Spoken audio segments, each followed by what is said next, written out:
Malayo ang tingin. Katanga pildi mo.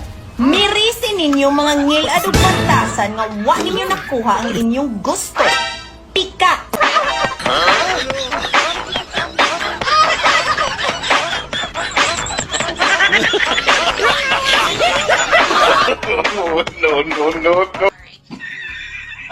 Effective ang campaign manager ng PDP laban ng oposisyon. Aha. Alam mo kung sino? Sino po? Walang iba kundi ang Pangulo natin, si Pangulong Marcos. Siya na campaign manager natin. Oo, kasi dahil sa mga ginagawa niya, tumataas ang rating ng oposisyon. As usual, I guess they Boss ka na doon? Yan, boss, Bakit dyan yung ink? Dapat dito lang man yung ink isa. Anong presinto ka ba pumunta? Basta marami man yung nakakulong, boss. Binigyan pa nga ako ng t-shirt, oh. Maling presinto yun daw! Unod, bokog, bokog, unod. anak ka ng Unod, bokog, bokog. Langya sa akin sa WAD Committee. Bye bye. Ubadero. Bye bye. Abante. Bye bye. Paduano. Bye bye. At saka mga kampon ni Joe Masison na nangarap magsenador si Castro. Bye bye. Janelle.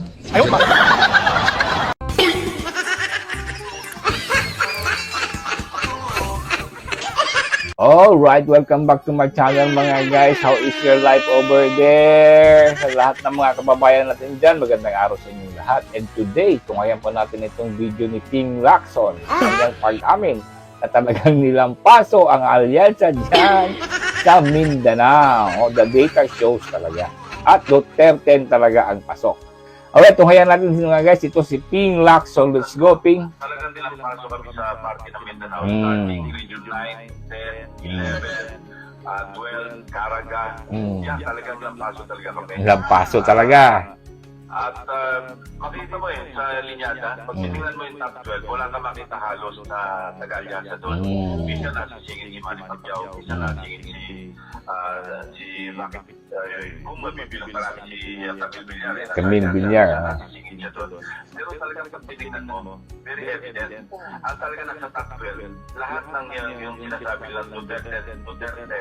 Pero lima doon ang talagang na, halos lahat nila actually, yung na-focus plus 2, minsan pumapasok ang IP, tapos si Camille.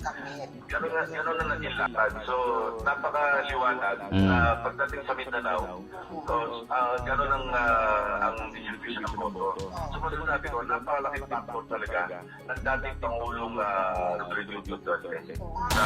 Diba? Let's go, Lacson. Totoo po yan talaga. No? Sinasabi nila na talunan daw itong Duterte kasi 3 lang pumasok. Anong 3? 5. Mga nakalimutan nyo, si Camille at saka ito si Amy Marcos. Diba? I-endorse ito ni VP Sara. Even though hindi ko po binoto si Amy Marcos, si Camille binoto ko.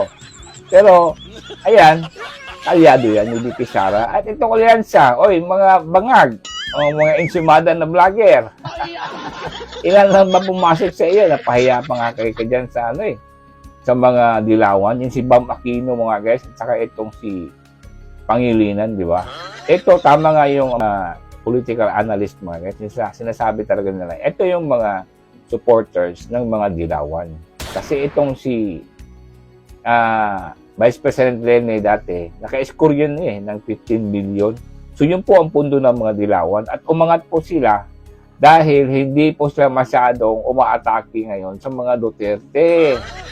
At plus pa yung mga dayaan. Alam natin na may nangyaring dayaan dyan. At least, masaya din tayo sa naging outcome ng eleksyon. No? Sabi nila, hindi raw maganda. Nako, tingnan niyo po. Mukhang napa-atras pa nga itong Pangulong Bangag natin dyan sa impeachment. Kasi parang lame duck. Lame duck talaga siya. Kasi, kung magtuloy-tuloy ito mga kababayan, isipin nyo, maging presidente na si VP Sara kasi wala na silang maibang maisira dito sa mga Duterte. Imposible lang dalhin si VP Sara sa The Hague. Wala namang kaso si VP Sara din sa war on drugs. So, pag ma-fail nila itong impeachment, Diyan delikado. Kasi tuloy-tuloy na po ito mga guys.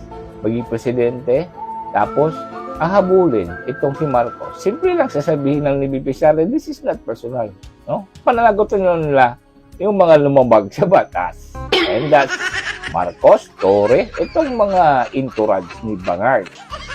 Di ba? Kaya itong mga natalo ngayon, patikim lang po ito. Patikim lang po ito sa inyo. Yeah? Kung hindi pa kayo naniniwala sa Duterte Magic, ito, panoorin nyo itong video na to. Middle Let's of go. relentless black propaganda, in the face of political persecution, and even while detained thousands of miles away, Rodrigo Roa Duterte stood powerless to campaign for himself. But in Davao, the people already knew the truth. Without the need for speeches, without the need for a grand campaign, Rodrigo Duterte won decisively against his opponent. Alongside him, his son reclaimed both the vice mayor and congressman's seat, and the next generation, his grandson, joined the ranks as congressman too. This is Davao's message to the world. The man they label as a criminal, the leader they brand as ruthless, is nothing but a victim of international and political propaganda. Because for the people who have witnessed real leadership, no headline, so no accusation and no distance can ever erase what they have seen and felt in their lives.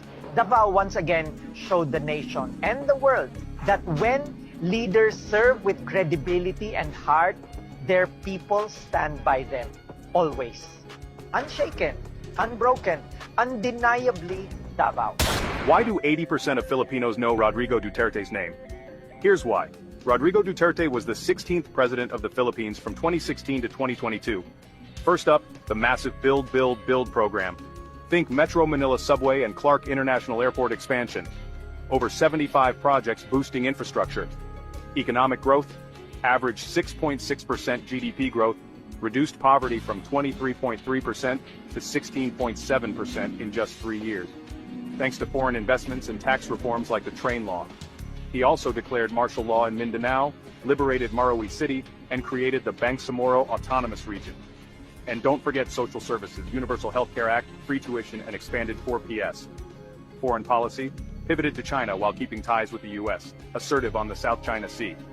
He even closed and rehabilitated Boracay, and cracked down on illegal mining. Pinakidnap nyo pa yan para hindi manalo. Pero anong nangyari? Landslide victory at si PRRD pa rin ang nanalong mayor ng Davao. Patunay lang yan na kahit anong gawin nyo sa mga Duterte, malakas pa rin sila. Kahit saang planeta nyo dalhin, hindi kayo mananalo dyan. Dahil yan ang totoong pinagkakatiwalaan ng mga tao.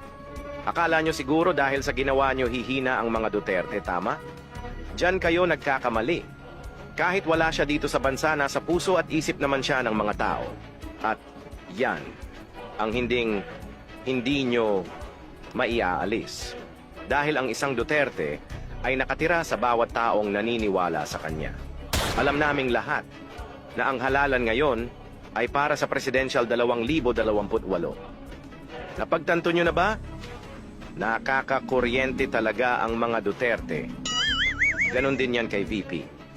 Sa tingin nyo, lilipat ang mga supporters niya kahit maalis nyo pa yan? Hindi po. Hahanap kami ng isang taong kakalaban sa inyo. Correct. Hahanap tayo ng iba para ikakalaban sa kanila mga guys. That's what we call now, we don't die, we multiply. Okay, let's go mga guys. Alright, tunghayan muna natin itong balita. Diyan po galing kay Ma'am Hanilet. Naniniwala ba kayo na makakauwi na si Tatay Digong? Alright, pakinggan natin si Ma'am Hanilet. Makauli to siya. Wala na yung makapugong, isang kinsang mga bangaga. Why mga bangag ng mga pugong? Makauli na dyan, ma'am. Ma'am, makauli na dyan, ma'am. Miss na po kayo ng taong bayan, Tatay Diggs. At tingnan nyo rin po itong kapatid din Tatay Diggs mga guys. Maiksi lang po ito. Tingnan nyo. Yung nagkikantuhan na kami, sabi na, may pera ka, bilhan mo ako, Coke. Ayaw, di ba?